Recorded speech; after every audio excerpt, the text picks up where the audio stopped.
All right. Good morning, everyone. Good morning. Good morning. Good to see everybody here. I've got one of my platinum coaching students, Dana, is with us. A couple other people will be joining us. If you guys have any questions along the way, please let us know. So good morning to everyone. We want to talk this morning about building generational wealth. I know that that's what everybody wants to do. It's kind of a catchphrase. A lot of people don't build generational wealth. So I just wanted to talk about it and how we build generational wealth through real estate investing. And so I got my start many years ago. I was, 23 years old when I bought my first property.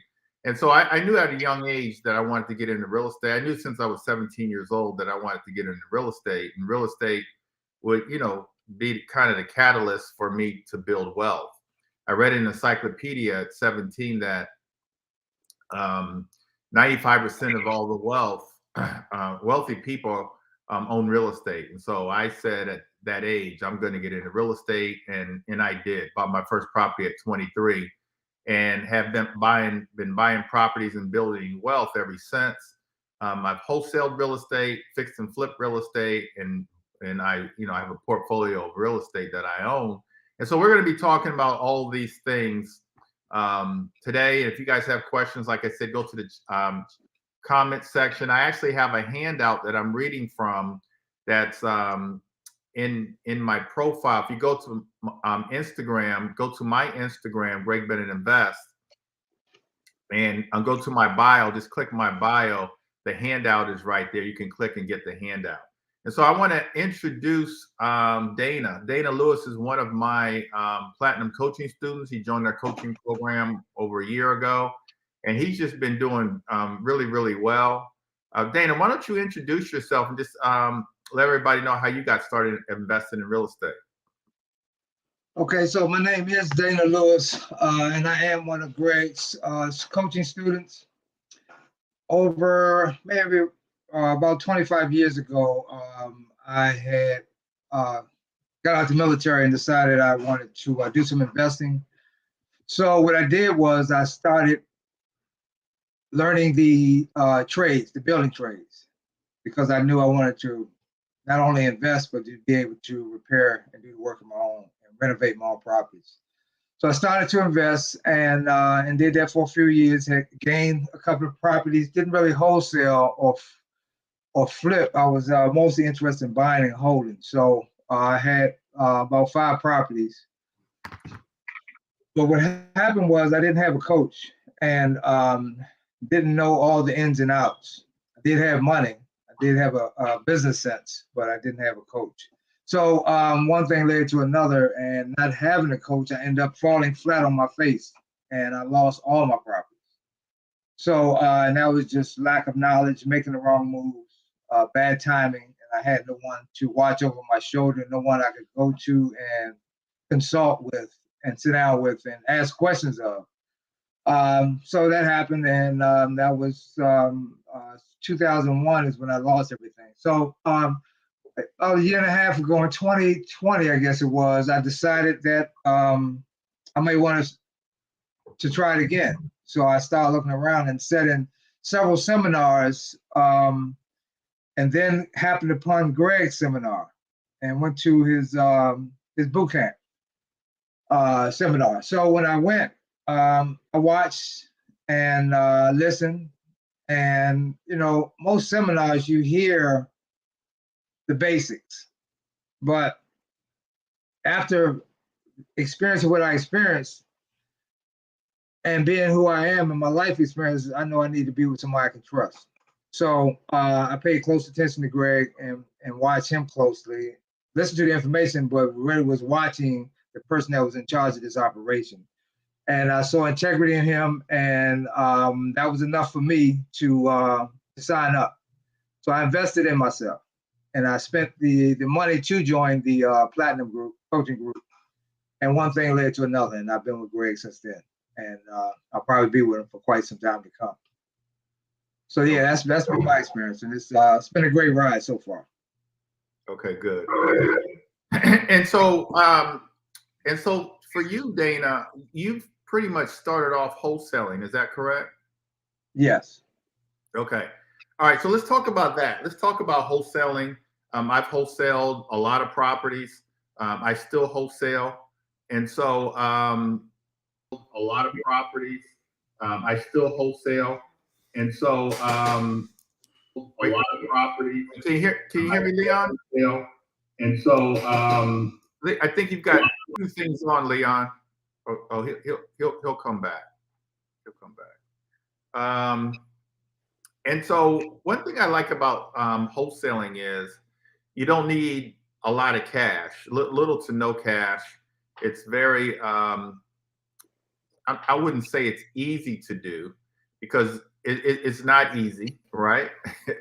But it's a good way to get started in investing in real estate, wholesale. Yeah, you having technical difficulties this morning? I'm just trying to. I'm learning over here. Sounds like you have two things on. No. I'll sign back out. Okay, say something now. Check 1, 2. That's better. That's good. That's good. That's better. All right, so we just introduced ourselves, Leon. Why don't you just introduce yourself and just give the audience an idea of how you got started investing in real estate?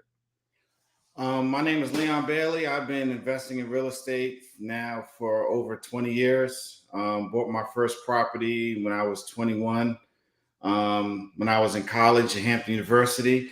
And actually I've done flips, wholesales, but my real strategy is building a portfolio of Airbnb properties and long-term rentals. And I'm more of a developer now because I'm not just flipping properties. I develop the land and build vacation properties. Okay. All right, so we'll get to that. But let's start with you, Dana. In terms of wholesaling, talk to us a little bit about that. Why do you like wholesaling? The reason I like wholesaling because it's so hands off. The work is done to find the properties. Once you get that down pat, Greg, it's really not hard. Once you get in your groove of finding properties and you're able to do that, then wholesaling to me is a breeze because once I get that contract signed with that seller, and if I have done my due diligence and have my cash buyers, which Greg is my number one cash buyers set up, then it's just a matter of me handing the ball off. And I'm out and I'm gonna go sit on the bench and watch Greg run up and down the field. And I'm gonna wait until he gets across the goal line. Then I'm gonna say, okay, Greg, hand me my trophy. You got your trophy, give me mine. And he hands me my trophy and I'm done. I walk away. And now he's left with the chore of getting that property ready to do whatever he wants to do with it. But I'm not. I'm done and I'm paid. So that's what I like about wholesale. And so Dana, you're doing a really good job finding properties. Like I said, you joined our program, let's just say a little over a year ago, and you have found a number of properties. Matter of fact, you and I are going to look at a property after we do this this morning, and you've wholesaled at least 2 properties, I think, to me, and Yes. you bought and held a couple properties. All of this all within a year. And so how are you finding your properties? Well, as I like to say, I have a unfair advantage because I have a plumbing, heating, and air conditioning business that I run, and I'm out all day and I'm driving and I'm going from customer to customer. So I get to cheat. So the normal person who has an office job has to wait till you get off work, make an effort to get in their car and go drive for dollars. Drive for dollars when you go out and you search for properties to do whatever, to invest with, however you want to do it. So I have a cheating advantage where when I'm out making my income, I'm driving for dollars at the same time. So that gives me a great benefit.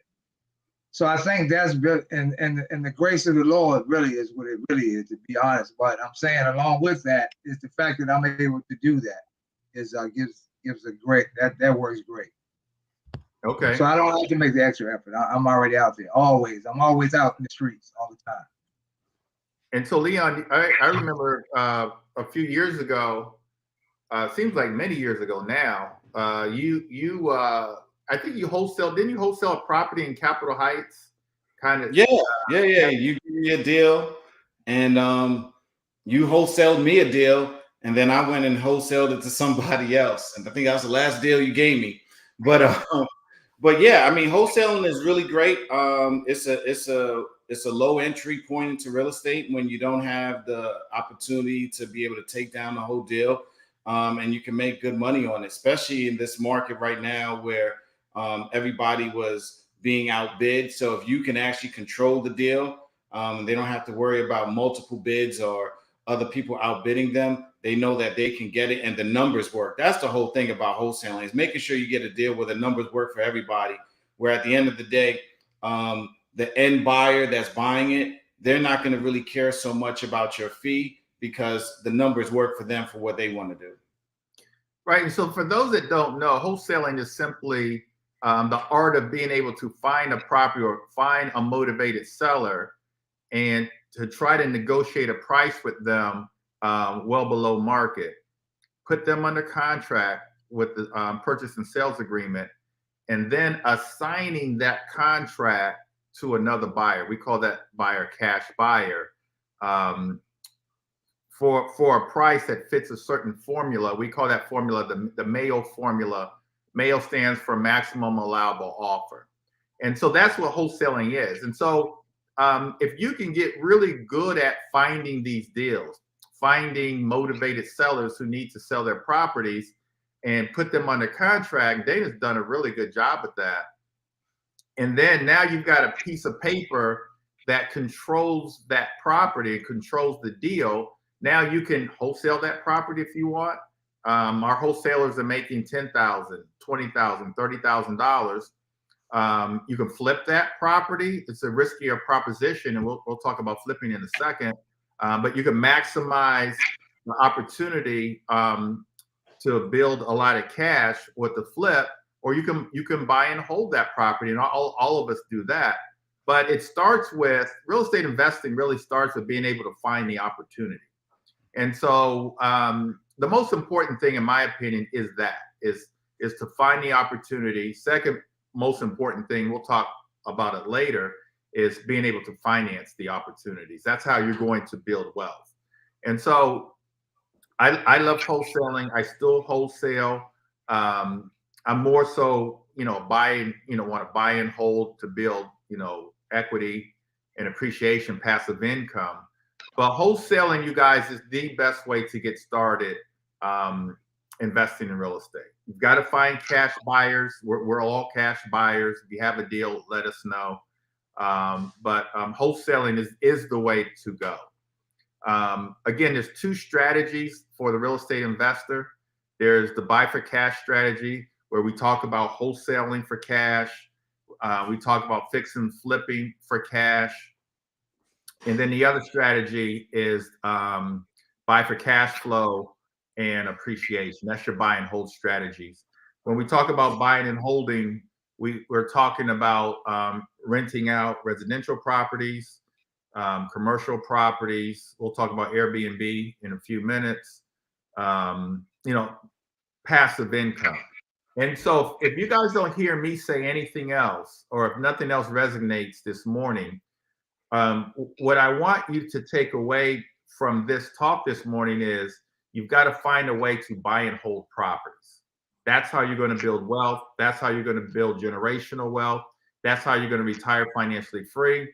That's how you're going to be able to leave a legacy for your loved ones, buying and holding. But we do need cash to do that. So that's why we start off talking about wholesaling, and then we move into fixing and flipping. And then again, you guys, if you guys have any questions, go ahead to the comment section. We'll be more than happy to answer your questions. Let's talk about flipping. You guys don't really do a lot of flips. I think, Leon, you've done a few flips in your day. Tell us a little bit about that and kind of why you've kind of shied away from it. I mean, it's just the same thing as far as even wholesaling. As you graduate in real estate investing, you realize, okay, I could wholesale a deal and I can make $20,000, $30,000. But instead of me selling that deal to somebody else, why won't I just flip it myself and I can make a bigger end? So with flipping, it gets to the point, okay, I could flip this home, but then at the same time, it's like, okay, if I flip it, I'm going to deal with my short-term gains and tax and stuff of that nature. Well, why won't I just keep all that equity and just build that into my portfolio? But there is times when you need to make some, I would say to get some quick capital. The flip makes great sense. I mean, I did a flip last year. It took me several years to get the flip under contract because, I mean, the most best deals, I had a wise person told me the longest road to get to certain things may reap the best reward. Remember that one, Greg? We heard that earlier this week while we was walking. But I think you heard it this morning too. Yeah. So basically, I say that to say is that there was a deal that I had under contract, and literally I had under contract for over 2.5 years. Just kept extending the contract out. The person had some tax issues, so I had to actually negotiate not just with the IRS, but a whole like the Department of Justice and everybody so they can do the release of the liens. But by the time they released it, we was in the middle of COVID. So the property prices were just now starting to shoot back up. I mean, actually depreciated totally down when I was buying, when I was closing. And then by the time my renovation came out, we was at that part where the market was booming. And we made a great return on that particular investment. So it was one that I wish I would have been able to hold on, but as long as you have a strategy of what you're going to do with those funds after you do a flip, whether it's going to be a 1031 exchange, so you could avoid that tax, that short-term tax situation, and then if you invest in another property, it all makes sense. So I just took those funds and put it into another property. And so probably for the last, I'll say 10 years, maybe a little longer, I've primarily flipped, and it's been a good ride. It's high risk. So for all that we do, wholesaling, flipping and buying and holding, it's the riskiest proposition is flipping properties. But you make the most money out of all the strategies. Short term, there's more money made with flips than anything else. Now, long term, obviously, the majority of the money, the most money you can ever make is with buying and holding. And we'll talk about that next. But flipping, here's what I see with flipping. The gains are great here in our area. You're averaging, especially if you're flipping in DC, you're averaging about $100,000 nationally. On a national average, about $70,000 per flip. Contractors, you're dealing with a lot of contractors. Another good thing about wholesaling is you're not dealing with the contractors. The cash buyer is dealing with the contractors, so there's really no risk there on the wholesaler side. Now, when you're a cash buyer flipping properties, you've got to deal with contractors. And I like to tease Dana, but Dana knows it's true. I mean, contractors can kill your deal. Bad contractors give the good ones a bad name. So you've got to pick the right contractors. I would highly recommend when you're flipping property, especially if you're new at flipping, to start off with more of what I call a cosmetic flip, where you're just doing paint, flooring, maybe windows, kitchen and baths, and you're out of there. 60, 70, maybe $80,000 flip. And so something cosmetic, nothing where you've got to get like what we call like a full gut, where you've got to get all the permits and inspections and everything like that. Also, what I would highly recommend when you're flipping properties is to either have a coach helping you or a mentor helping you, or get a partner to partner with someone else that can help you through that flip. I had one of my agent investors called me yesterday, I think it was. It was the day before yesterday, on Thursday. And that investor said I was getting ready to flip a property, and I put down a $5,000 earnest money deposit, now I find out that like I did all the numbers wrong. Like I'm going to lose money. What should I do? And I said, well, send me the contract. I looked at the contract. There was no other way to get out of that deal other than just forfeiting the earnest money. And he said that, well, that's what I'm going to do. I'll just forfeit the earnest money. And I said, that's the best thing for you.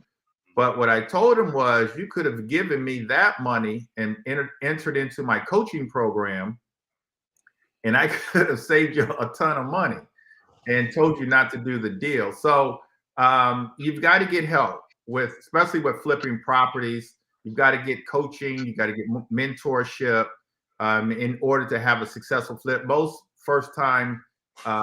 novice flippers lose money.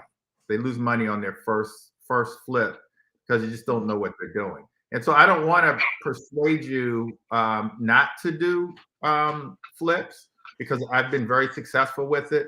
Just know that there's a lot of moving parts, and you've got to check on that property, if not every day, every other day, and all the correct pieces need to be in place in order for that to be a successful flip. And so we've talked about wholesaling real estate, little risk, great reward. We've talked about flipping properties, high risk, high reward. And so now let's talk about buying and holding real estate. Because in order to build wealth, we've got to have passive income. We need that passive income, what I call mailbox money.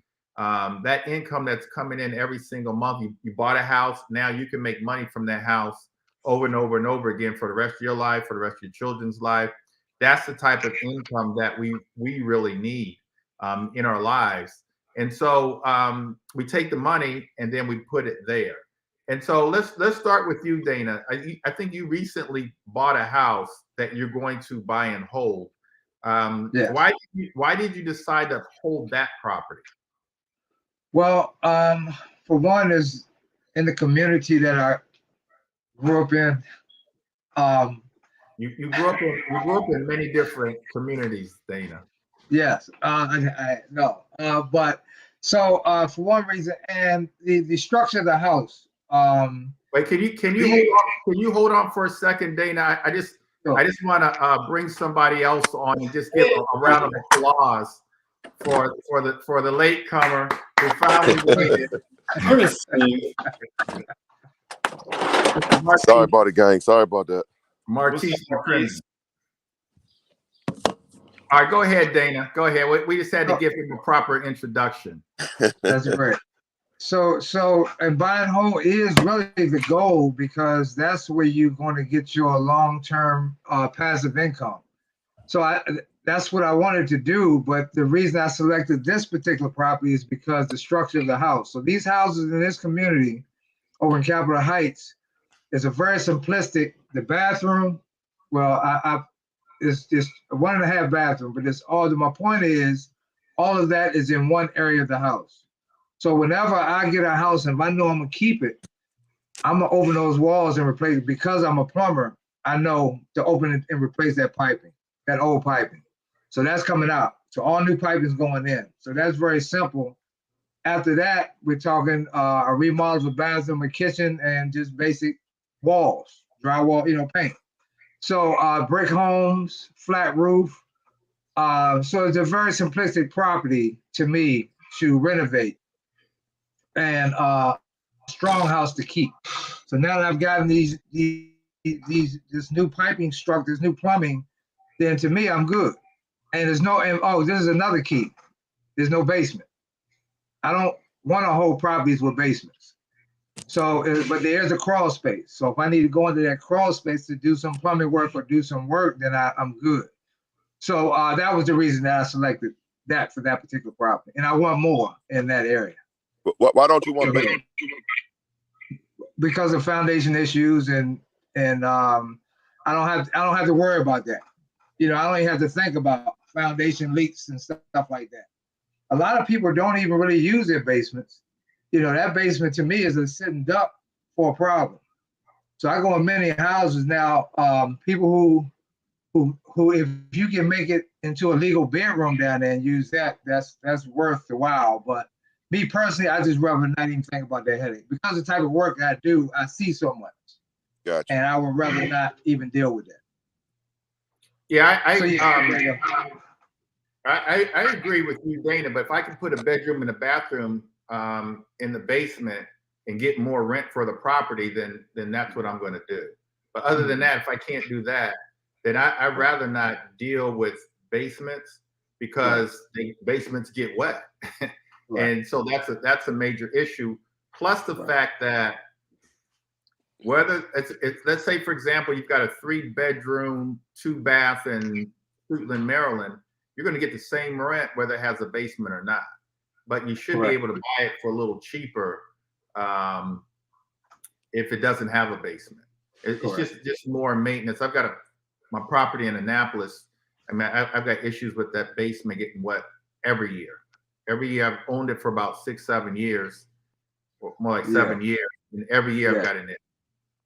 right. So you waterproof? I've waterproofed it on the inside, waterproofed it on the outside, redirected the downspouts. I've done everything. So put concrete up against the house, all that.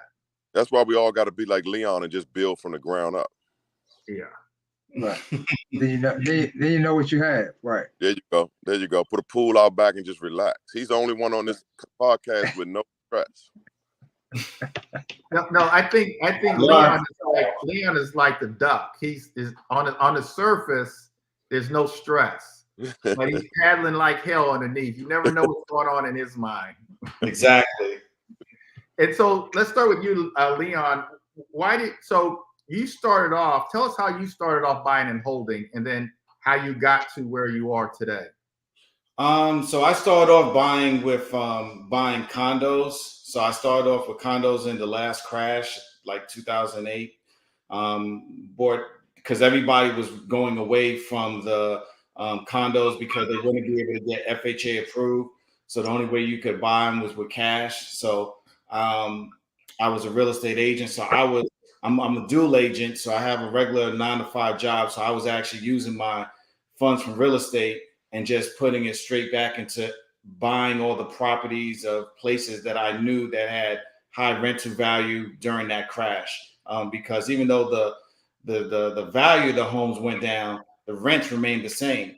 So I just was able to pick up a couple of those condos in different areas. And now those condos, I mean, it went to 1 to 2 to 3 to 4, and just started adding on, just building a nice foundation to your point where you start getting that mailbox money where it's just continually coming in. And then I just started using that to then fund bigger deals, doing flips, did a flip in Capitol Heights. It did have a basement.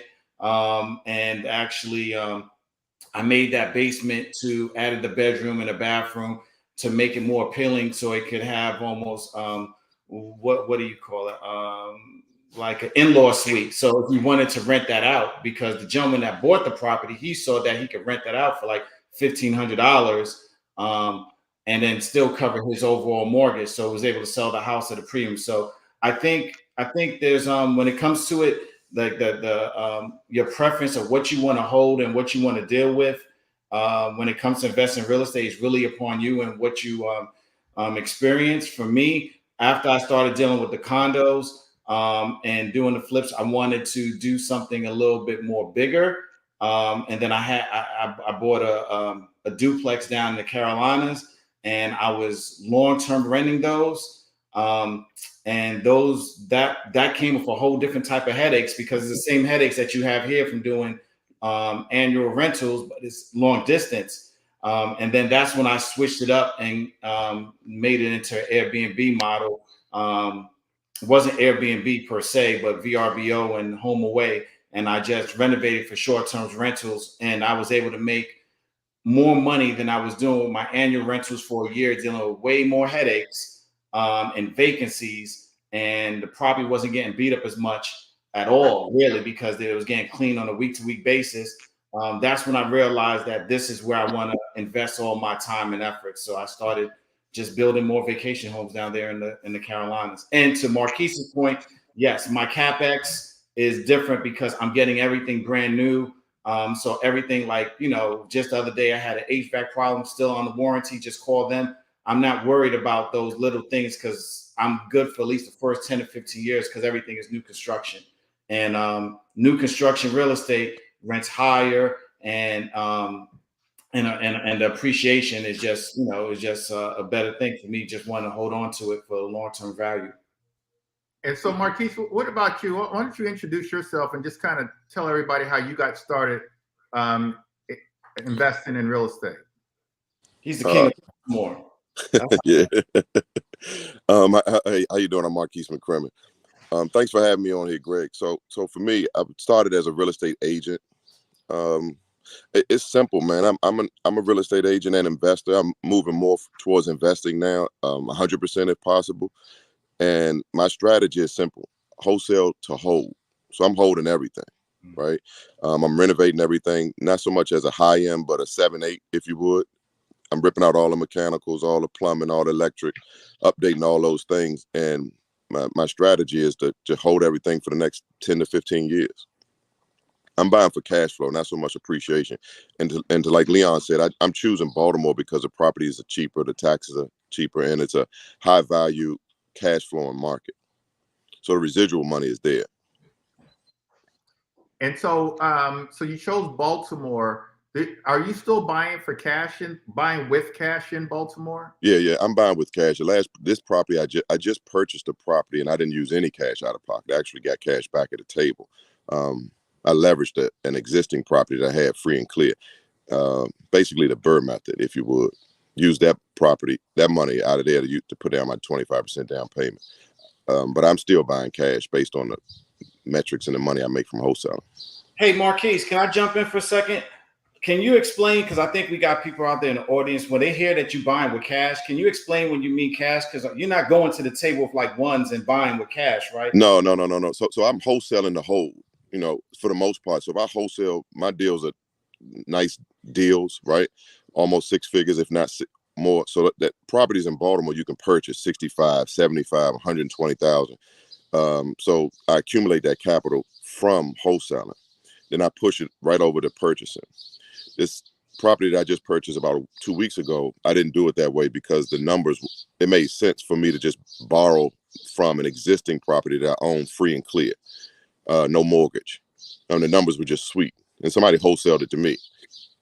So what you're saying essentially is that if you catch a deal, let's say in DC, and your wholesale fee could be $65,000, instead of you just putting that money and going to the club, you're going to go to Baltimore and catch another wholesale deal that somebody wants to sell to you and buy that straight cash. And then this way that deal can just continue paying you for generation to generation. Yeah, perfect. I'm stretching that 65 out because we all know that cash is trash, so to speak. So 65,000 does nothing sitting in our checking account, savings account. So I'm taking the 65 and putting it to work. So I'll get the 65,000 from a wholesale and go right to look for a rental property. It don't have to be. And now once that property is rented and is renovated, that property that's 65 might be valued at maybe 75 to 80, let's say maybe 85,000. And then you could refinance and cash that out and go ahead and repeat the process. When you said the Burr method, because I don't know what that is. Just the intelligent people like you that's out here killing it. Yeah. I'm not Burr crazy though. I'm not burning everything. So I'll leave my 65 in and just take 1,500 a month or 2,000 a month and rinse and repeat. I've been very successful with wholesaling. So if I can Burr, I have free and clear properties that I technically can leverage, which is one I just did 2 weeks ago. To upgrade it to a three unit. So I pulled from a single family and purchased a 3 unit. So Marquise, the reason I'm just going with this, because I know exactly why you do what you do, because we've had conversations. Yep. But the reason we don't Burr everything is because we don't want to be over leveraged, right? I don't want to be over leveraged. I failed at the beginning trying the Burr method with limited education, no mentorship, in a different circle of, no circle of people greater than me, right? So I Burred everything in the beginning, back in 2005, 2006. But in 2008 came, I was dead it all out.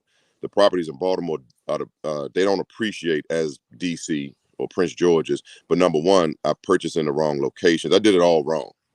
So I filed a bankruptcy in 2012. I rinsed and repeated. But I started off from where I left in 2012 when I started all over again. So at that point, I was just the hell with the banks, right? I wasn't using the banks for anything. Then when Greg introduced wholesaling, a light bulb came on, and it just made sense. So I was making 60, 70, 100,000 off of a deal. I knew where I was going to put the money because I had already made that mistake before. So I went right back and did it all over again. And I just went crazy with it. So, and I'm still. I appreciate you sharing the story because I knew, but I wanted to see if you was going to share it because Oh, yeah. I think too many times people get caught up, they're watching these podcasts and listening to stuff, and everybody's talking about Bird method. And the Bird method, the only people that's really making money is the bankers. Because, when the bank is getting the refinancing and stuff of that nature, and when you're pulling all the money out and you're only getting like $100 cash flow, but versus if you own the property out cash, right? That means if you're charging $15, $18 of rent and you're doing that with Section 8, so your money was guaranteed during COVID. You didn't have issues with renters not paying. You're probably getting those incentive checks where they want to make sure that you could put more monies in the program, right? Let me tell you, man, during COVID, they took, so most of my property, 99% of my properties are Section 8. And during COVID, Section 8 sent a letter out. Basically, if the tenant had to pay a portion, if they're paying $1,800 and tenant owes $146, they took that $146 over. Haven't reversed it since. But I'm only renting a Section 8. I don't want self-pay. I don't want, and that's just, I'm standing on a podcast, but my management company doesn't want, as I won't say me, I'm a realtor, but at the end of the day, I want voucher, disabled, assisted living, some type of structure where the government is involved to pay me every 30 days. Because that money is like clockwork. I don't want stresses. I'm not chasing tenants. And that's what I wanted to just bring out, just because you got a system right now where your money's coming in guaranteed, you're not over leveraged, and because you found another way to fish, you're bringing in the wholesale to buy the property. So then this way, you're just building a huge portfolio that if there is appreciation, yes, that's great, but you're not betting on it. But your cash flow is just pouring But in. I'll say this, Leon, to speak to Burr. I'm not anti-Burr. I will Burr, but I will say this: Burr is for the discipline, right? Because a lot of people that are doing this are first-time investors, and they're not used to 60, 70, $100,000. So when they do get that money, they're borrowing the money, or they're taking out a 401k, or they get a friend and a partner. They're just trying to really follow. Because when I first started, I followed a boot camp, but I didn't continue to. I thought I knew it all once I left the boot camp, and I didn't. So when the market shifted, I didn't have anybody to go to, right? Because I paid $1,500, $2,000 or something, went to a boot camp, and I felt like, oh, I'm good. I quit my day job and started call myself 100% investor. And I just thought I could just buy the property, fix it up, refi. But when the market shifted, I had no other strategies. I didn't think any other way outside the box at all because I didn't know any better. So now I'm surrounded with you, Greg, Dana, other individuals smarter than me doing the same thing that I can bounce ideas off of. But for the most part, I want to just say that Burr is for the discipline, right? For the people that can manage money. Because some people get that 70, 80,000. Myself in the beginning, I didn't put it right back in the property. I went to Miami. I bought a motorcycle. I upgraded my living expenses. I bought a new house. I bought the shiny things. So now I can be 100% disciplined because I'm not attracted by any of that anymore, right? Like I'm focused really on cash flow and retirement. I'm 49 this year. I'm focused on retirement. I got a grandson. My kids are grown, but they're going to need a push and assistance. But I'm 100% focused on residual income. I want to get my income up to 100K a month if possible. And I can do it. And Baltimore is a gold mine for doing it. I mean, the dilapidated houses, the B+ neighborhoods, everything down is like 100,000 or better now. When I first started, 2000 something, it was 20 grand. You can still get a 20 grand house. I wouldn't buy it because I'm sure the neighborhood is a shithole. Mm-hmm. But there's a strategy. Now I got a better idea of strategy. Greg and I did one on Harlem Ave that he had. We came up with a strategy: just buy the house, clean it out, and put it on the freaking auction, right?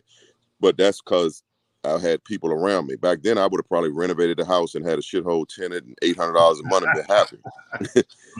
Now I get it. Every property is not a property, right? So I got people that I've worked with on the regular, and they just want to buy everything in Baltimore. I don't buy any and everything in Baltimore.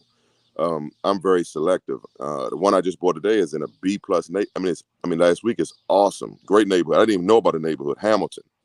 Oh, yeah. Yeah, 21214 zip code. I didn't even know about it. The different demographic of people. Folks are just. I'm like, wow. So now I'm sitting on postcards. I'm hunting. I'm tapping. I'm not tapping on doors, but I'm putting the word out that I'm buying in Hamilton. I'm buying in 21214.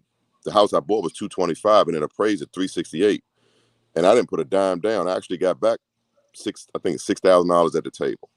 And I got to add a little more money to it. I'm gonna tear the kitchen out and so forth, but it appraised at 368. Like, it's a no brainer. So I could bury it, but I wouldn't do that. I'm renting it out. I'm gonna share rooms in this property. So So that Mark, when I bought it, they're it's bringing asking, in 3,600. they're asking in the comments, like, so are you concerned with doing strictly Section 8 of people damaging the property? No. It's drywall and paint for me, but I'm selective with my picking process too. So once you give somebody, that's like giving somebody a brand new truck, right?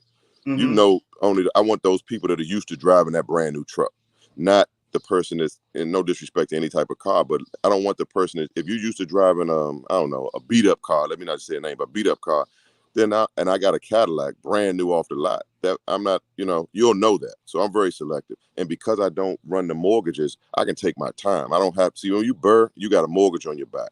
So you quick to want to put somebody in there. You quick to want to do dumb stuff. Take anybody. You'll pay. Come on. I don't do that. I'll sit 3-4 months. I'm gonna get the right tenant. I want the little old lady. No disrespect. Not trying to be biased, but I want grandma. I want auntie. I don't want a lot of kids. Greg, you got to sell this one, Greg. Don't put this, because that's kind of discriminatory, right? But I'm very selective. I know exactly the people that I want to put in the property, because like Dana said, I'm ripping all the plumbing out. I'm getting rid of the galvanized. Like, I'm giving them nice properties, right? I've taken Greg's model and put granite in properties. I was against granite. I was a Formica countertop for a long time, but granite's cheap. Now people are doing quartz. I'm not going higher. I'm going lower. I'm looking for the cheapest granite I can get. I was considering buying like a slab, right? And then having just somebody cut it, because I think that I'll save maybe, I don't know, $500-600 doing that. But for me, I'm giving them nice houses. Then I'm buying the B+ neighborhoods because I'm getting older. So I'm getting a little appreciation too. Because 225 to 368, I mean, that's a plus. Good numbers. Hell yeah. And it's a good neighborhood. One of my kids could live around. It's nice. It's 3 units. One of the key things you told me when I started doing investing, when I joined, you was like, you want to be able to buy properties and have investments where you can feel comfortable where your wife or your daughter can go pick up that check. All day, bro. Yeah, well, at least going to neighborhoods if something happened to me. If I became ill, listening to Greg, I recently got another life insurance policy, and I had counseled it, right? But what attracted me to the policy was living benefits. I can care less about the policy. We know we're all gonna die, but the living benefits. If I have high blood pressure, so if I got had a seizure, or what do you normally, like a stroke or something like that, I could draw down on that money. I don't have to tap into my properties, because first thing somebody would do is like, sell your houses. I ain't quick to want to sell nothing. Yeah. And I wrote that down. And you can save this podcast, Greg. Don't sell. They ain't selling nothing. We ain't selling no houses, man. No, this is some good stuff. This is some real good stuff. Let me just we talked about BRRRR. There's could be some people on here that doesn't know what BRRRR. BRRRR is BRRRR. So you buy the property, and I like to say buy it right, with the right number. So you buy the property, you renovate the property, you rent the property out, and I like to use voucher holders as well. And then you refinance the property and pay back the bank and pay back yourself. And then the last R is to repeat the process. Now, I prefer BRRRR. I like BRRRR because I want to get all my money back. And so now I have an asset that's appreciating asset that's also cash flowing, and I don't have any of my own money into that property. So I've gotten all my money back. Now, sometimes I'll have to do what I call a delayed BRRRR, because there's not enough equity in the property, especially now with interest rates going up, to refinance and get the cash back. And so I'll do what I call a delayed BRRRR. But I guess unlike Marquise, I'd rather have my money back so that I can then go ahead and invest that same amount of money. And I get it. You don't want to be over leveraged, over collateralized, but I like using other people's money to build my wealth. I agree with you, Greg. I agree with you, but you speak to your discipline too, though, because I always tell a person or tell people. I remember back in the day, it doesn't. You don't have to be the smartest, right? But it's hard to outwork a person like you're there in the office every day. You're on the podcast at 9 o'clock. You just text me to get here. I totally forgot because I was up last night doing what. Like, your discipline is impeccable. So that transfers over to your business. Not everybody's disciplined like that. You feel me? And I wasn't. When I first started, I wasn't disciplined. When I saw that money, shit, you couldn't tell me nothing. I quit my job. When I made like 60 grand flipping a house at first, and I didn't even know what I was doing, but I made that money. I said, oh shit, I can just be a millionaire doing this. Because they promote entrepreneurship as screw your 9 to 5 and just go out and ball out. I did that. And then I lost in that game. Nobody taught me discipline growing up. It was just everything is moving. Money's coming and going, the environment, the circle. Nobody's speaking about discipline. But you got to be disciplined to be able to get that 100 grand back from Burr and put it right in the next property. See what I'm saying? So for me, one thing for certain, two things for sure, I know where my money's at. I mean, the market's going to do what the market's going to do, but I know where my money is. I will, Burr. Like you saw what I did last week. That was just easy. That was a no-brainer. I didn't put up a dime. Came right from a property. I get it. I just don't want to debt everything I got out, because I got a couple nice amount of property. I don't want to debt them all out, but I will I'll scale up to a 20-unit building or something. That makes sense to me. But that money, man, it gets in your account, and before you know it, life happens. You done trade your car and you done went and got something that you really didn't need because you got $200,000 in your account. You done screwed it all up. Now the Burr is gone. You got to rinse and repeat. I do good wholesaling, so I can stack up a good amount of money and then spend, and I do good in sales. So those are my two sources and my good streams of income. But I need the money, and I need to know where it's at. I don't want to play that bank game all the time. But you're right. You're supposed to use other people's money. What you're saying, what you're teaching is right. It's true, but I think also to Marquise's point, like, when you're making the awards, being top sales agent, and you're doing over 100K in income with real estate sales, it gets tiring to have to, at January 1st, to have to go and repeat that business again. But challenging, bro. It's challenging. But if you have those deeds in the safe, and all you got to do, you can collect 100K every year without having to do anything. Yeah. And that's a peace of mind. I think that's the whole thing, is that what Marquise is saying, once you've been to different levels, because I was having this conversation with Greg, because we were talking about another one of our close friends, Marquise, and you probably know, who, he doesn't want to put more money in days. Like, I just want to pay the property in cash. And right. I was telling Greg, I would pay it in cash too, because, when you start looking at the amortization chart for those that get to the settlement table, and you buy a house for, like, let's say $250, and then you look for the whole 30 years, if you finance it all the way out and you're paying like $600. I mean, I was just telling Greg the other day that when, like, last year, whatever, maybe June or something, when interest rates were real stupid low, I refinanced my house, but I put it on a 15-year and paid it down, and my mortgage went up maybe $50, but I ended up saving over $300,000 on the balance. Like, to me, I'm not going to take out the money and then be upside down, because if you lived through 2008 and you saw what happened, yeah, you know that there's a correction possibly coming. Yeah. So having deeds in the safe allows you to sleep at night, to know no matter what, especially with Section 8 tenants, you're going to be getting that guaranteed money. And I think at the end of the day, the reason why people want to get into real estate and to get into investing, they say for generational wealth, but underlying generational wealth is that peace of mind, knowing that your family and yourself is covered. And that's the balance. And that's why I align with you, Marquise, where I don't want to be over leveraged. I want most of my properties right now are either deed paid off or have over 50% in equity, because I don't want to be chasing that burst strategy. And then at the end of the day, the bank has me, only making positive cash flow of over like $100 and $200 a month. But it's a good way to get started, but you have to be disciplined to get to where you want to get to. And I think that's very much so. Yeah, that's the key. But Leon, I don't know that I totally agree. And you and I have had this debate. No, that's why you said you wanted to bring me on. I said, I don't want to argue with you. But and so my interest rate is low as well, not that low, like 3%. But so what I do is I just pay extra. I pay extra every month towards my principal in order to get the principal down. And then on the investment properties, you're not paying the bank. Who's paying the bank? Tenant. Who's paying the mortgage? The tenants are paying. They're paying that. The only thing I really look at on my investment properties, number one thing I look at is the equity.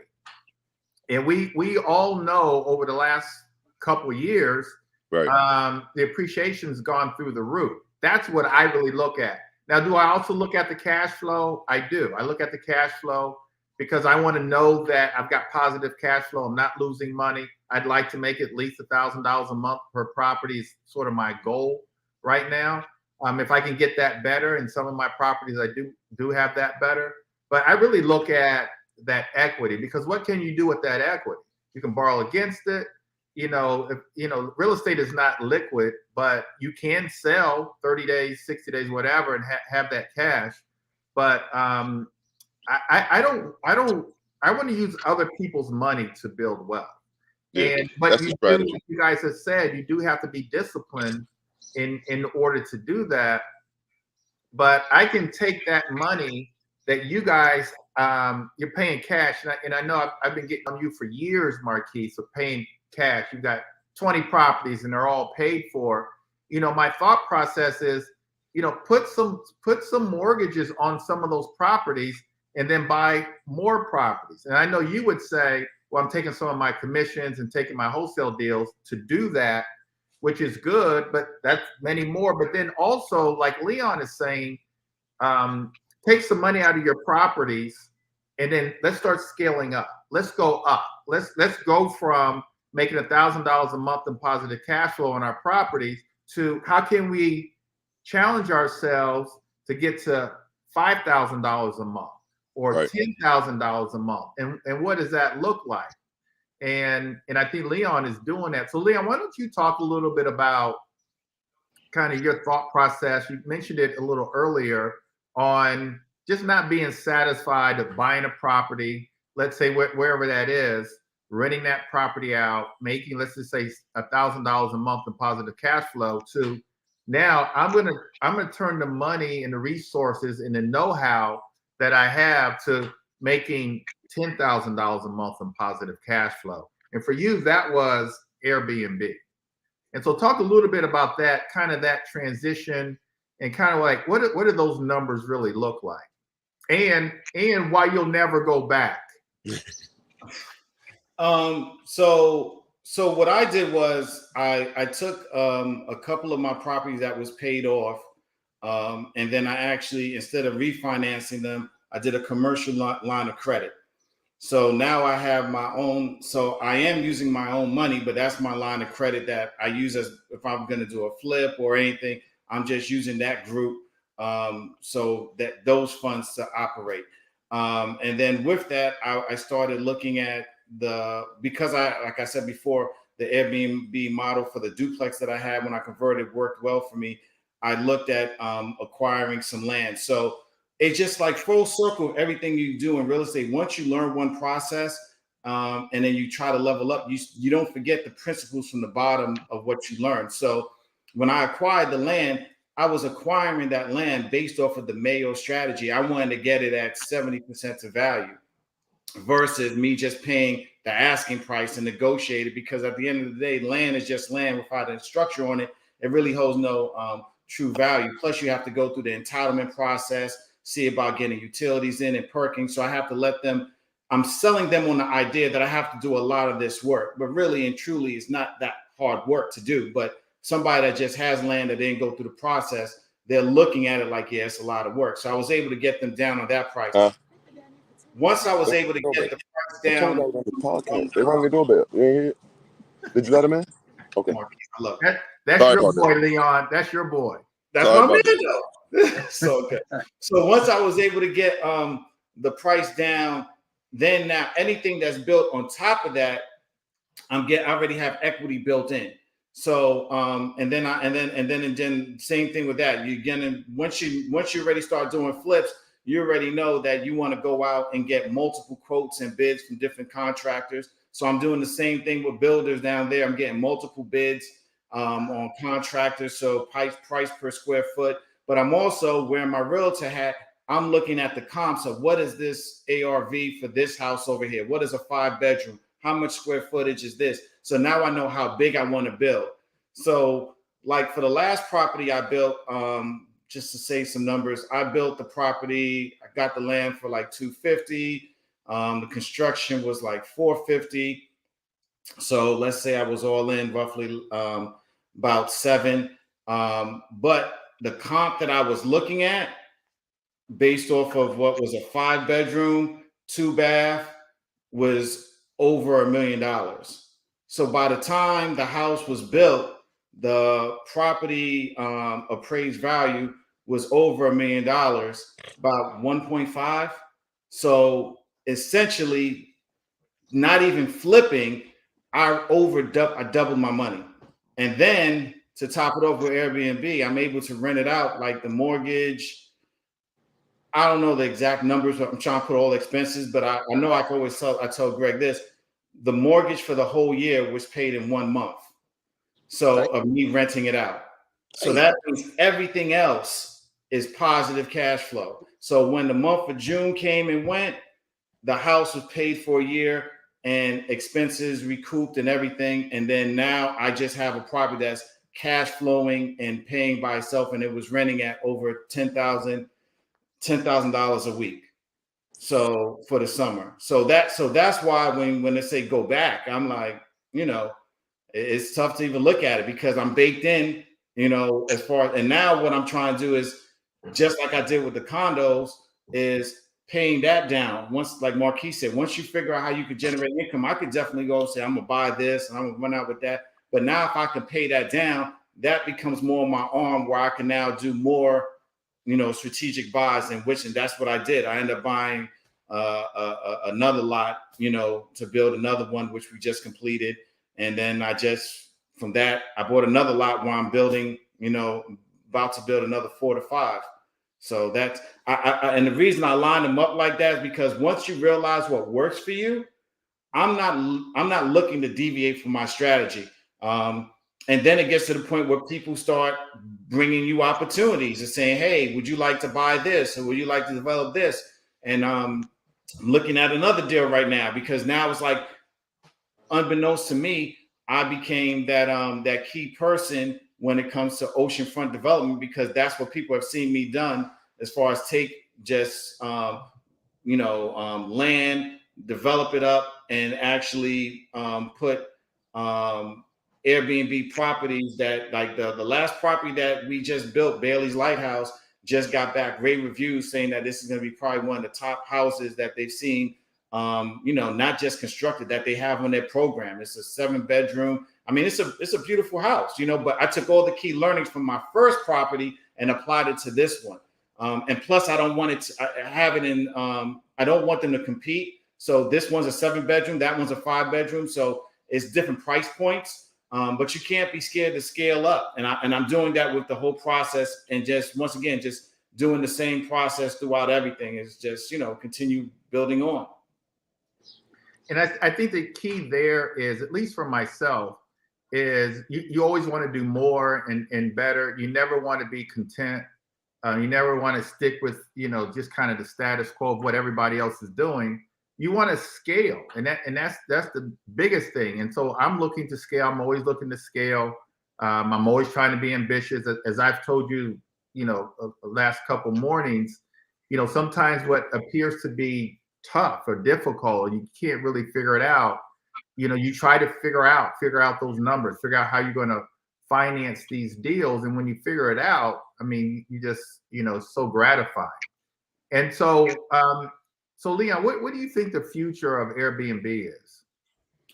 I think the future Airbnb is here to stay. I don't know if it's going to stay so much as the Airbnb model is, but I don't know if it's going to be that platform. And the reason I say this is because those people that have been successful with Airbnb, like for instance, for my first property, Bailey's Blue Ocean View, I have people that once they check out, they're already booking the next year for their next family vacation. So it's not necessarily they have to do it through Airbnb. If we already have a relationship, so now I could build me a site on like futurestay.com where it can have just Bailey's Blue Ocean View, and then I can actually give them that does my payment processing and everything. and save them off of that fee what they're paying through Airbnb and what I'm paying with Airbnb.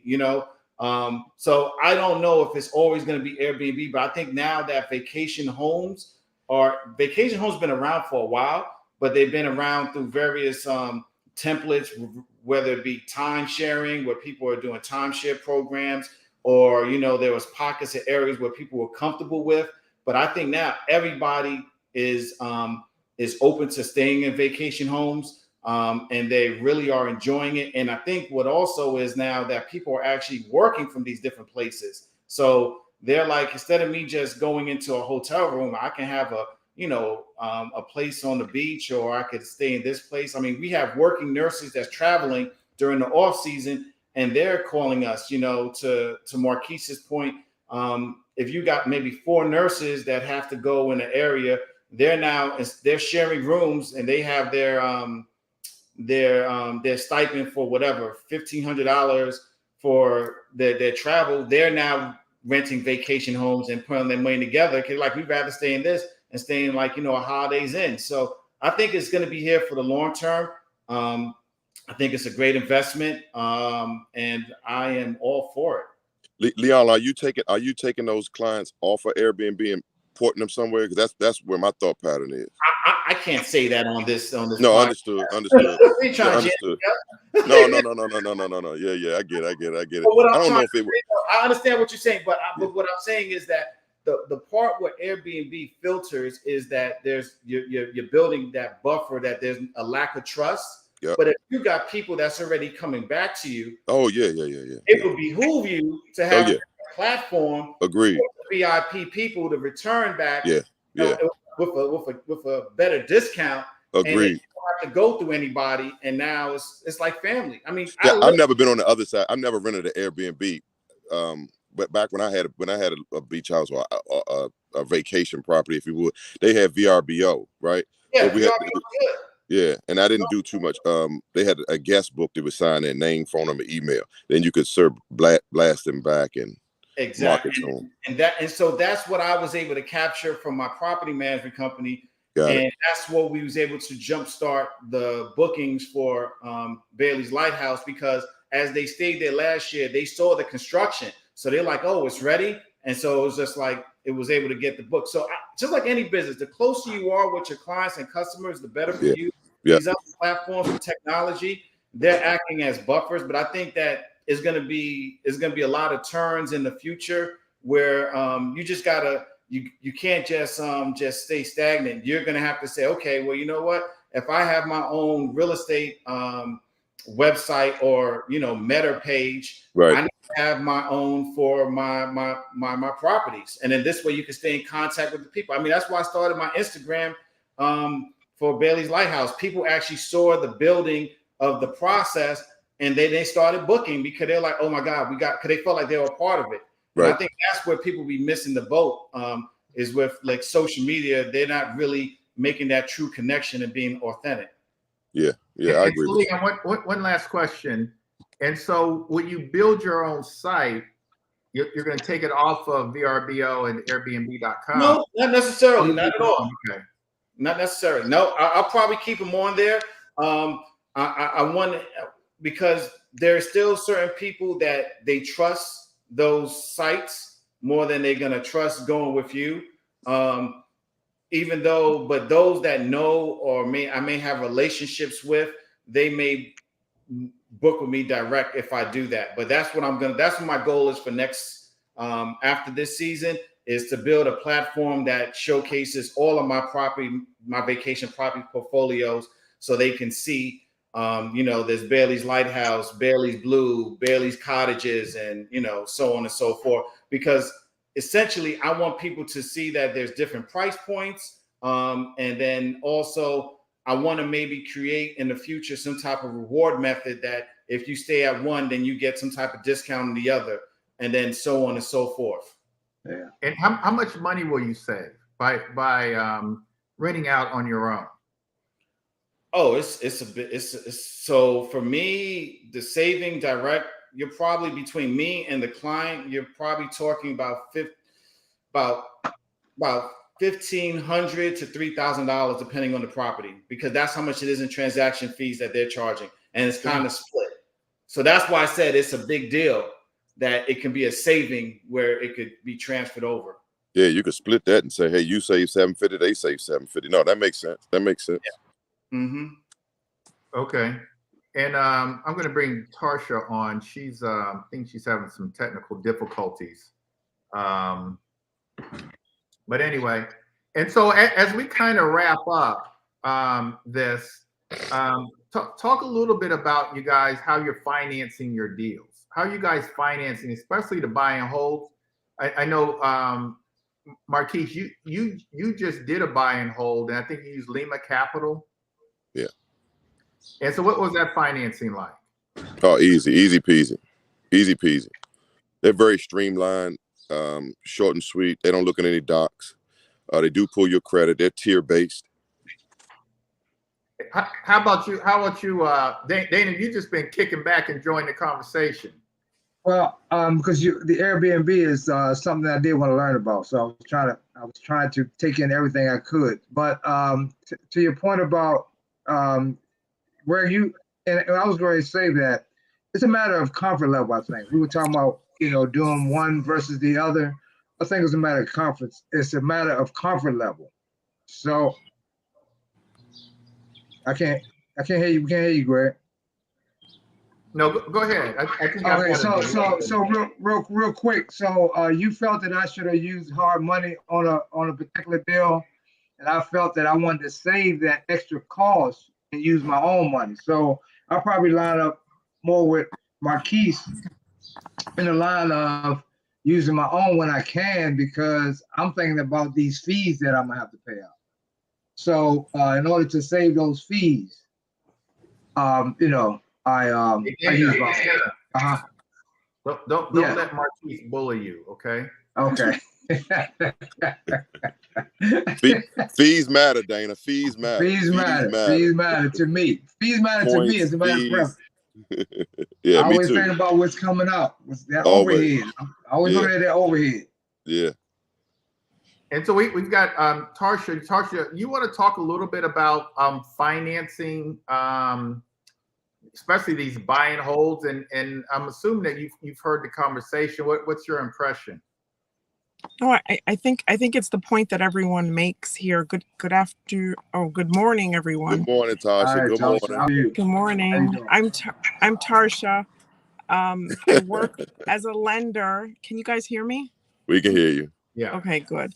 And so I have worked with Marquise and with Dana on some financing deals, and so I very much appreciate all views, and it is absolutely personal to you and to your strategy, as everyone has said here, and ultimately you can leverage properties, you can leverage other people's money, but you have to have your own personal strategy, and that is very personal, depending upon your finances, depending upon your discipline, as Marquise emphasized, and your goals and your ultimate goals. And so and kind of where you are in the trajectory of your business and your experience and your knowledge. And so it is a very personal decision. And I think the point here is education. Like, educate yourself on the different options and weigh them for yourself, and then ultimately make the decision that's best for you. And I think, Marquise, you also pointed out that in some circumstances you do leverage properties, and then in others you don't. And so I will leverage. It's just my background and my past experiences. I'd rather just put my money up, and because I'm confident that I can get it again. It's not a one-hitter quitter for me. I've learned wholesaling. I get that. I know how to move. I can sell property. So I have two good income sources, but I don't know, the banks, and I will do the bank. Don't get me wrong. You saw I just did it, but that's not my go-to. Right. And so again, it's just a matter of preference, but I think ultimately learn all of the different options. Oh, definitely. And expose yourself to everything, so that when the opportunity presents itself, you know what is best for you. And so I think this discussion is very robust in that respect because everybody has a different perspective. Greg's What is it? What is perspective. it, Tasha? Is it robust in that respect? It's robust in that respect. That's right, Tasha. That's right. Marky, That's right. you got to learn how to speak to your audience. I am Man, speaking listen, to I'm my I'm I'm gonna be as real as I can be, Greg, but I'm learning. I'm a Google robust in that respect when I hang up. See, but You we all notice how come, when Tasha came in, but everybody we all calmed have down. different backgrounds. We all Oh have yeah, different yeah, yeah, yeah. backgrounds, and we come from different places, and we Yeah. speak differently. I'm No. coming I from don't. I'm my not poking you. perspective. I'm not poking you about it. I'm not poking you. I just got to learn the word robust and really use it. Marquise, she's from, you know where Westchester Oh, County come is in on. New York? Have you ever heard of Westchester County? Leon would know. Yeah, but I mean, I know what robust means, so you good, Tasha. You know, Thank you. Thank I'm not gonna let you start calling on my New York family right here. Like, I always mess with Tasha. No, it's all love. It's all love, Tasha. It's all Hey, so- love. so I just Tasha, wanted you to smile. Talk real quickly about some of the programs you guys have for especially about buy and hold and Yes. refinance. I'm going through a refinance on one of my investment properties now. You just refinanced me on one a few months ago. Talk about some of those programs. So it's everything that you have. Everyone here has been describing. So basically, you acquire a property, and the idea is to buy the property right, so that when you're purchasing or when you're refinancing, there's equity in the property. So I think that that's always the place that everyone should start, is to start knowing that your goal is having either equity when you start out, like Marquis said, or forcing appreciation, like kind of what Leon was alluding to, when you do things to increase the value of the property over time. And so ultimately that's what you need to do in order to leverage, either because you're refinancing a property or because you're purchasing a property. And so that's the first step, is sticking to the formula that Greg teaches, the 70% times the after repair value minus repair cost, and lower if you're wholesaling. And then once you start there, then another question is the rental income. You guys spoke a lot about the cash flow over the life of the loan, and being able to make sure that you have money coming in on a monthly basis. That's the whole reason why we invest to begin with. And so that's another thing that the lender is going to look at. Does the property cash flow? And if it doesn't cash flow, meaning that you have to come out of your pocket to cover the principal and interest, then the rate is going to be different than if you have $500 a month cash flowing. And so that's always another factor that you need to look at early on when you're purchasing. Like, what is the rental payment going to be? Ask your lender, what is the principal, interest, taxes, and insurance payment going to be? Not just principal and interest, taxes and insurance as well, because that drives your monthly payment. And in some jurisdictions like PG County, taxes are high. And when you add another $200 or $100 on your monthly payment, that could be the difference of you making money or not making money. And so ask that question: what is the, not only the principal and interest payment, but also taxes and insurance? And so once you have those two factors, the value of the property, the principal, interest, taxes, and insurance, that's your monthly payment, then another factor is your credit score. That's also going to drive rate. And so everyone earlier was speaking about habits and having good spending habits and having, financial literacy. That's really important for us. Like, make sure that you are not over leveraging with respect to credit card debt and car notes and those things that are going to drive up your credit, and then also drive up what we look at, which is debt to income ratio. If you're just purchasing a home, if you're purchasing an investment property with our product, then we don't look at debt to income ratio, but it could affect your credit score. And so, again, that credit is really, really important. And those are the three factors that we look at. So we're looking again at the value of the property. We're looking at the principal, interest, taxes, and insurance, your monthly payment, and your credit score. And based on those criteria, then we decide what we'll lend at, meaning how much money do you have to put down in order to purchase or refinance on the property. So if you have a high credit score, then you're likely going to fall, and you're getting positive cash flow, then you are likely going to have to put down 15%. But it moves down from there. And again, you have to do your homework and do it early and sooner so that you're not surprised at the end and said, well, I thought this was going to be 15%. You got to do your homework from the beginning. And so the program that we have, again, is based solely on the financials of the property and not on your income. So we're looking at all those factors that I just mentioned to determine what the terms of the loan will be. And then from there, you just get the loan. You can either purchase the property or refinance and cash out so that you can purchase another property if that's what you choose. So that's basically the program in a nutshell. Obviously, there's some documentation that you have to gather. Like if you have other investment properties, you need to demonstrate that they're cash flowing. You have to show the rental income. You have to show that you have insurance on the property. So those are the kinds of documents that we'd ask for.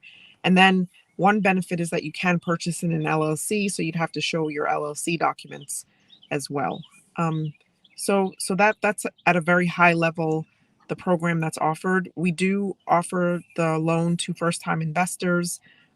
You can leverage up to 16 properties if you so choose, and it's pretty easy. The rates are high. The rates are moving up right now in the market generally, and so with an investment loan like this, where we're not relying on income, we're only relying on the financials of the property, the rate is going to be high. And so definitely ask your lender, what is the rate going to be? Because again, that's going to drive what your monthly payment is going to be. So again, I think ultimately it's about the education. It's about asking the questions. Don't hesitate to ask your lenders the questions. Call me, ask me the questions, because you don't want to be in a situation like everyone has described here, where you have a monthly payment and now you either have to come out of your pocket for money to cover it, or even if you have a tenant, and the tenant walks out and there's some period of time where you can't pay the monthly payment, you don't want it to be so high that you can't manage it. I liked Greg's idea of kind of paying down on the principal. That addresses some of what Marquise was speaking about, kind of, or maybe Leon was talking about, kind of the amortization schedule and all the money that you pay over the life of the loan. You can definitely reduce that by even paying one monthly payment extra a year. That really reduces the amount of money that you're paying over the life of the loan, and in essence is reducing your rate as well. And so, as we kind of wrap up, you guys, and I really appreciate your time this morning. What advice would you guys give for people out here? A lot of first-time investors out here, people who want to get in the game, people who want to build generational wealth. You know, like we're doing. What advice? We'll start with you, Dana. What advice would you give if you were to give yourself advice, say 2 years ago? If you know what you know now, but looking back where you were 2 years ago, what advice would you give yourself? Well, if you'd have said 25 years ago, it'd be a different story. So 2 years ago, I think I followed a good model by getting a mentor, getting a coach, and just paying attention. I try to attend every event and learn and consume as much information as I can, and as well as networking. So that's the role. I can't think of anything else I could have done by what I'm doing now. Not to say I'm doing anything perfectly, but yeah, that's the advice I would give anybody: to get a coach first of all, and network and consume as much information about this as you possibly can. No, I think that's good. You could give your coach Keith Bennett a shout out. Oh yeah, because he has helped me a lot, and he stays on my back, and he doesn't let me get away with anything. Okay. How about you, Leon? Hard man. How about you, Leon? What advice? Let's say 5 years. Know what you know now. What advice would you give yourself? Say where you were 5 years ago. I would say just don't be scared to take that leap of faith, and to continue to share with others that have the passion of real estate, and because I think too many times what happens is, as individuals, you may have a passion about something, and then you're sharing that passion with maybe family or friends that have no passion for that at all. and then it dims your fire in your life for that, because you're the only one in there that's talking about real estate and they're talking about basketball or fashion and stuff, and you're like, there's no attention. But when I'm around like Marquise, Steve, or Greg, I mean, it just lights me up, because I'm like, okay, I can really do this, because I'll be looking at Marquise and like, yo, you're really the king of Baltimore. You're doing that. How can I do this? And then he said, well, shoot, I'm learning what you're doing in South Carolina. I mean, iron sharp as iron. So, I mean, you really got to stay around like-minded people. And I know some people will be like, well, I'm listening to Bigger Pockets or Rants and Gems. But if you're doing that by yourself in the car, you're not really catching the energy. You know what I'm saying? You got to really catch that one-on-one energy. And I think that's the thing when you're talking about getting a mentor, is that you have somebody that you can reach out to. Because, I mean, shoot, I ran down Greg this morning. Literally, he was taking his walk and I'm running up on him. He's like, whoa. I'm like, hey, I just got a couple questions, got to ask you, man. And then he was like, hey, you want to be on my podcast? I was like, yeah, sure. Because, I mean, that's the way it works. You know what I mean? Like, you can't just think somebody's going to be a mentor. Yes, if you're going to pay them and stuff of that nature, that's great. But what are you going to give back in return? I just say that energy that you put out, and if that flame is with other wood and that loves what you love, it's going to catch a fire, and it's going to be eternal, and it's going to be great and rewarding for you, because you being by yourself in your car or just reading books by yourself is not going to be enough. You'll know the knowledge, but because you don't see somebody that looks like you, that's actually applying it or doing it in real time and real purpose, you're going to have that self-doubt. And I think that's what got me jumping, because I saw Marquise bringing in those wholesale deals. So I was like, Greg, give me one. I could do that, and I saw Steve flipping houses and dealing with investors and stuff like that. And then I just said, I got to get in this mix, because I'm not going to be the only one just not doing anything. So I think that's what's great about being part of, Bennett Bootcamp, Bennett Realty, Bennett Solutions itself, is just that you're around not just regular realtors, but investors that are really trying to create generational wealth for themselves and their family. All right. Thank you for that. Marquise, what advice would you give yourself? I would echo Dana as well as Leon's sentiments.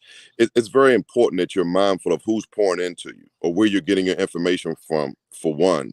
For two, I believe in action, right? Like, I've learned so much from you, from like you, but I also learn a lot more because you're doing what you're teaching.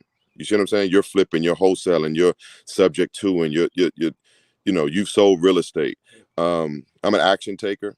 I can read, no problem with that. But from, like Leon said, from the page to my brain, I need to see it done repetitively, right?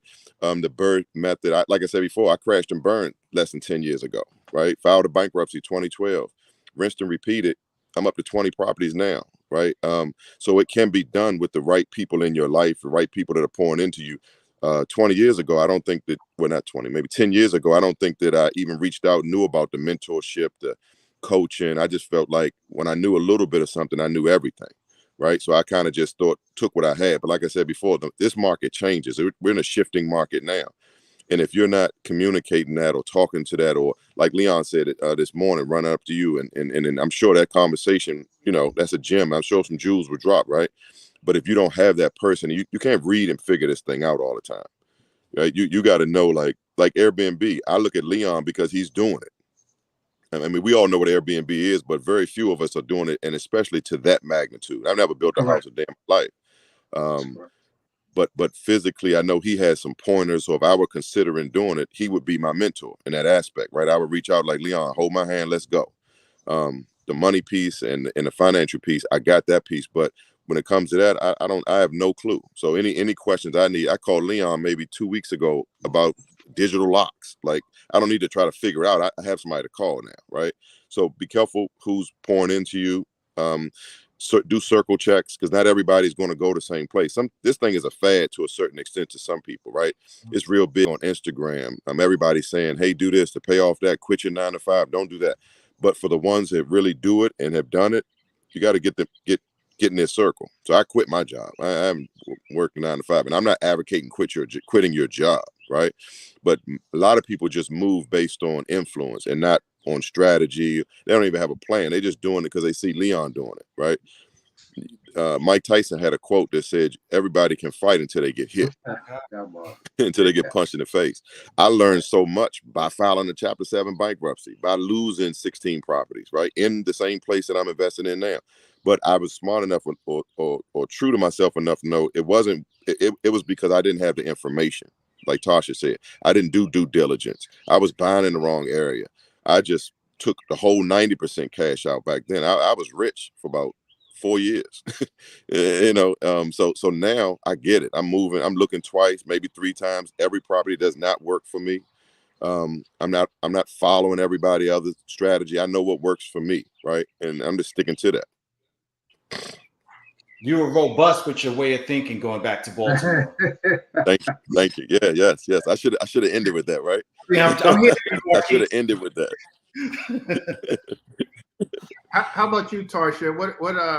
Because so we didn't get to talk to Tarsha about her investing, but she owns a number of properties. She's wholesale, flip, buy and hold now, has a multifamily in Brooklyn, New York. What advice would you give, even yourself, let's say 5 years, know what you know now, what advice would you have given yourself 5 years ago? I would have bought another multifamily in Brooklyn. I would have bought 2 more multifamilies in Brooklyn, if I were talking to myself 5 years ago, for sure. But I think also coming here to this area, I also would have told myself to kind of jump in and don't be afraid, but then also just be persistent and make sure that when you are pursuing any endeavor, that you pursue it, like everyone's saying here, with the education and not just doing it blindly, because we're all speaking from a positive perspective, which is wonderful. But I think Greg alluded to it earlier. You can lose money too, and you have to be mindful of that and strategize to make sure that does not happen, and be okay with the change and the fluctuation even within a deal. And so if you go into a deal wanting to flip a property, but as you're doing it, you're learning either the numbers don't work or you can't get out of it because it's not selling, be okay with, okay, I'm just going to hold this. Or I'm going to wholesale it, or whatever the strategy is, be okay with it. But then if you don't know and you don't have education, then you're going to be afraid and you'll lose. But if you have the education, if you're surrounding yourself with the right people, as everyone's saying here, then you can pivot as needed, and then you win every time. And it might not be exactly what you intended when you went in, but coming out of it, you're going to look back and say, okay, I got out of that and I learned from it and I can keep going. So I think that would be my advice, is just like, get the education, don't be afraid, strategize on every single deal, know what your exit strategy is going to be going in, but then be okay with pivoting if that exit strategy doesn't make sense for whatever reason. Either the market is changing or a contractor is giving you a hard time. The numbers went up, it was unexpectedly. But I think ultimately, if you don't know or you don't have the knowledge and you're not surrounding yourself with the right people, then that's when you could potentially lose or be discouraged. So everything everyone said, in a nutshell, is what I echo. And I think just keep going, keep pushing, keep acquiring assets. On the lending side, I very much see what Marquise is talking about with the spending habits and the and kind of the mindset when it comes to money. I have individuals who it is heart-wrenching for me. Like you go in, they take money out of their TSP for the purpose of a cash to close. 2 days before settlement, they buy a Benz. And this is real. I had 2 days ago, she took the money out of her TSP. Another borrower took their money out of the TSP, went to the casino, and they're closing on a home in 2 days. And so it really is about your mindset. It's about your mentality and your discipline. That is super important. And in order to strengthen that, you really do have to be around the right people. And you have to really change your mindset and be all about thinking about financial literacy, thinking about generational wealth, and not just about appearances and what other people think of you, or gambling or just bad habits overall. So that would be another kind of takeaway, is truly learn what you're doing, but then also have discipline and have the strength to make the right financial decisions all throughout your life, because it really is impactful for not just for you, but for your children, for your spouse, for your family. And all of these people that I deal with, many of them, it's a lot of stress. Like, it's very stressful for them because of those bad habits. And so if we want peace, if we want happiness, if we want growth in our lives, then you really do have to have good habits, a good mindset. And like you guys said, surrounding yourself with people like all you guys, can only help you. So that would be my takeaway. Well, thank you for that, and thank you guys for being shining examples of how things should be. And so, none of us, besides Tarsha, was born with a silver spoon in our mouths. And Only Tasha, only Tasha. I wasn't born with a silver spoon in my mouth. Let me just stop that. My father came here from Jamaica and worked and went to school and hustled like everybody else. But I think it's truthfully, he hustled, and like he taught us, you have to have work ethic. And he came here like 29 and had nothing, stayed with his aunt in the basement of a room and had nothing, and went to school and just tried to do better for his children, just like all you guys are trying to do better for your kids. And I'm like the beneficiary of him trying hard.